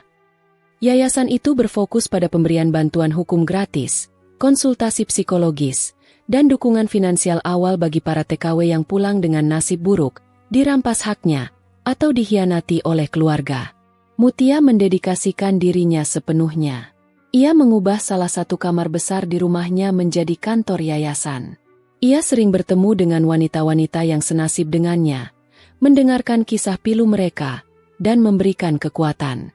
Seorang wanita muda bernama Siti, yang kehilangan seluruh gajinya karena suami keduanya, menangis di hadapan Mutia. Mbak Mutia, saya sudah capek. Saya ingin menyerah. Saya tidak punya apa-apa lagi. Isak Siti. Mutia memegang tangan Siti erat-erat. Matanya menunjukkan empati yang mendalam. Jangan pernah menyerah, Siti. Saya tahu rasa sakit itu. Rasanya seperti mati. Tapi kamu harus ingat, keringatmu itu suci, Siti. Jangan biarkan keserakahan mereka menodai pengorbananmu. Yayasan ini akan membantu kamu melawan. Kita akan ambil kembali hakmu. Mutia tidak hanya memberikan kata-kata, ia memberikan solusi nyata, berkat pengalaman dan pengetahuannya yang didapat dari perjuangannya sendiri bersama Bapak Danu. Bapak Danu menjadi penasihat hukum utama yayasan, sementara Bagus menjadi manajer operasional dan keamanan, menggunakan keahliannya untuk melacak aset dan mendokumentasikan bukti-bukti digital klien. Bagus kini adalah bagian integral dari kehidupan Mutia. Ia bekerja tanpa lelah, bukan sebagai karyawan, melainkan sebagai seorang mitra. Ia mengelola keuangan yayasan, memastikan setiap rupiah digunakan dengan benar, dan yang terpenting, ia adalah pelindung dan pendengar terbaik Mutia. Kehadiran Bagus di rumah megah itu sangat berbeda dari kehadiran Rizky. Rizky adalah cinta pertama Mutia. Cintanya penuh janji dan harapan, tetapi juga naif dan rapuh. Bagus adalah cinta yang ditemukan Mutia setelah badai. Cintanya penuh ketenangan, kekuatan, dan kesetiaan yang teruji. Suatu sore, Mutia dan Bagus duduk di teras belakang, di mana Mutia dulu membayangkan akan menghabiskan masa tua bersama Rizky. Senja turun, mewarnai langit dengan warna ungu dan jingga yang damai. "Gus, terima kasih untuk semua ini," ujar Mutia, menatap pemandangan indah di depannya. "Tanpa kamu, aku mungkin sudah hancur total. Aku akan kalah. Bahkan, mungkin aku sudah mati di tangan mereka." Bagus menoleh. Matanya yang teduh memantulkan cahaya senja. "Jangan bicara seperti itu, Bu Mutia. Anda yang berjuang keras. Saya hanya membantu. Saya kagum dengan kekuatan dan visi Anda. Anda mengubah rasa sakit menjadi harapan bagi banyak orang. Aku melakukan ini untuk Rizky juga. Untuk membersihkan namanya. Dan untuk memastikan pengorbananku tidak sia-sia," bisik Mutia. Keheningan melingkup. Udara dipenuhi keraguan dan pertanyaan yang belum terucapkan. Mutia tahu, ia mulai merasakan getaran yang berbeda untuk Bagus. "Gus." Mutia memanggil namanya perlahan. "Aku ingin jujur padamu. Aku masih mencintai Rizky sebagai kenangan, sebagai masa lalu yang indah. Tapi, aku tidak sendiri lagi. Aku merasa aman dan nyaman saat kamu di sini. Sejak Rizky meninggal, kamu adalah satu-satunya orang yang membuatku merasa hidup lagi." Bagus meraih tangan Mutia yang diletakkan di sandaran kursi. Jemarinya yang hangat menggenggam tangan Mutia yang dulu kapalan karena kerja keras. "Bu Mutia," Bagus menatapnya dalam. "Saya tidak pernah mengharapkan imbalan apapun. Saya tahu Anda masih menyembuhkan diri. Tapi saya juga ingin jujur. Sejak hari pertama saya melihat Anda, saya sudah tahu Anda berbeda. Anda wanita yang paling kuat dan paling tulus yang pernah saya kenal. Saya mencintai Anda. Bukan karena uang atau rumah ini, tapi karena hati Anda. Saya akan menunggu sampai Anda siap." Air mata haru menggenang di mata Mutia. Ini adalah pengakuan cinta yang ia butuhkan, bukan janji-janji muluk, tetapi sebuah kesetiaan yang matang dan teruji. "Aku siap, Gus. Aku tidak ingin lari dari perasaanku lagi," balas Mutia. Air mata kelegaan membasahi pipinya. Ia membalas genggaman tangan Bagus. Cinta baru, yang lahir dari perjuangan dan perlindungan, mulai bersemi di rumah yang dulu dibangun dengan cinta yang lama. Di tengah kebahagiaan baru Mutia, datanglah berita tentang keluarga Lastri. Atas kasus penggelapan dan ancaman kekerasan, Lastri, Rahmat, dan Herman telah dijatuhi hukuman penjara yang cukup berat. Mutia merasa lega, bukan bahagia. Ia tidak pernah berharap mereka dipenjara, tetapi ia berharap mereka mendapatkan pelajaran. Kunjungan terakhir. Melalui program kunjungan penjara, Mutia memutuskan untuk menemui Lastri. Lastri, kini mengenakan pakaian tahanan, terlihat kurus dan rapuh. Semua kesombongan dan kegarangan telah hilang, digantikan oleh penyesalan yang mendalam. "Mutia, maafkan Bude," ujar Lastri, suaranya parau. Uang itu membuat Bude buta. Bude merusak hidup Bude sendiri, Bude merusak Rizky dan Bude merusakmu." Mutia menatap mantan budenya dengan tatapan yang jauh dari kebencian. "Bude, saya tidak pernah membenci kalian. Saya hanya sedih. Saya sedih kenapa uang bisa mengubah hati kalian seburuk itu. Saya hanya ingin hak saya. Dan saya ingin Bude tahu, saya sudah memaafkan kalian. Semoga Bude bisa menemukan kedamaian di sini." Mutia menceritakan tentang yayasan Cinta Sejati Mutia. "Bude, saya tidak menggunakan uang itu untuk kesenangan pribadi. Saya menggunakan uang itu untuk membantu wanita lain agar tidak bernasib seperti kita. Agar uang itu, yang dulu membawa duka, kini membawa kebaikan." Lastri menangis tersedu-sedu. Penyesalan memenuhi jiwanya. Ia menyadari, di antara mereka berdua, Mutialah yang memiliki kekayaan sejati, kekayaan hati dan kekuatan moral. Waktu terus berjalan. Yayasan Cinta Sejati Mutia berkembang pesat, menjadi harapan bagi banyak TKW yang tertindas. Rumah megah itu kini dipenuhi tawa dan harapan, bukan lagi air mata dan pengkhianatan. Suatu pagi, saat Mutia sedang menyiapkan berkas yayasan, Bagus masuk dengan membawa buket bunga mawar merah. Ia berlutut di hadapan Mutia. "Bu Mutia." "Mutia," panggilnya, senyumnya tulus. "Kamu sudah mendapatkan kembali keadilanmu. Kamu sudah membangun tujuan hidupmu. Sekarang, izinkan aku melengkapinya. Maukah kamu menjadi istriku? Aku janji, aku akan mencintai, melindungi, dan mendukung setiap langkah kebaikanmu seumur hidupku." Mutia tersenyum. Matanya berkaca-kaca, tetapi kali ini, air mata itu adalah air mata kebahagiaan yang sesungguhnya. "Ya, Gus, aku mau," bisik Mutia. "Aku mau membangun rumah tangga ini bersamamu. Rumah tangga yang dibangun di atas kejujuran, kesetiaan, dan pengorbanan yang tulus." Mutia Sari akhirnya mendapatkan kebahagiaan yang ia bayar mahal dengan puluhan miliar rupiah dan bertahun-tahun air mata. Ia menemukan cinta sejati yang lebih kuat dari badai, cinta yang tidak didasari oleh materi, melainkan oleh kehormatan dan perjuangan. 1 tahun setelah vonis pengadilan, rumah megah itu kembali diselimuti suasana sukacita. Namun, kali ini, kegembiraan itu murni, tanpa diselimuti kebohongan dan keserakahan. Mutia Sari dan Bagus melangsungkan pernikahan sederhana di halaman rumah, tepat di bawah pilar-pilar kokoh yang dulu ia bayar dengan keringat. Mutia tampil cantik, anggun dalam balutan kebaya putih.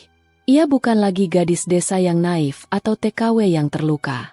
Ia adalah wanita kuat, seorang pendiri yayasan, dan calon istri yang menemukan cinta sejati setelah melewati api ujian. Saat Bagus mengucapkan janji suci, Mutia menatap matanya. Di mata Bagus, ia tidak melihat bayangan uang atau harta, melainkan ketulusan yang murni dan janji kesetiaan abadi.